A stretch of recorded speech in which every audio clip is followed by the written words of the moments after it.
A Russian military unit did something shocking on the front lines near Bakhmut. They surrendered, not to enemy fire, but to their own collapsing morale. This wasn't a tactical defeat. It was internal breakdown. The unit was ordered to storm a fortified Ukrainian position near the village of Chasy, without artillery support, without tanks, and without any cover. It was a suicide mission.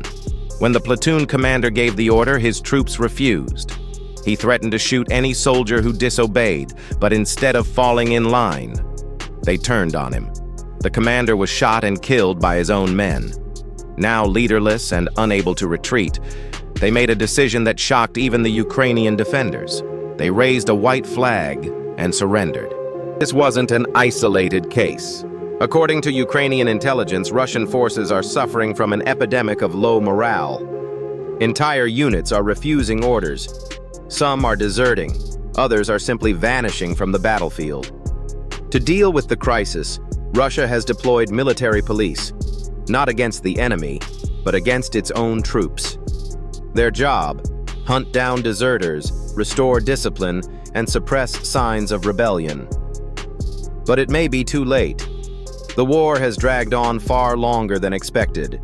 Casualties are in the hundreds of thousands, and many Russian soldiers are asking a dangerous question. What are we really fighting for? Commanders are struggling to maintain order. Some have resorted to extreme threats. But fear can only go so far. What we're seeing is the early stage of collapse from within. No matter how powerful a military looks on paper, it cannot function without loyalty and belief. And those are fading fast on the Russian front lines. Meanwhile, Russian state media keeps showing strength. Parades, drone strikes, territorial claims.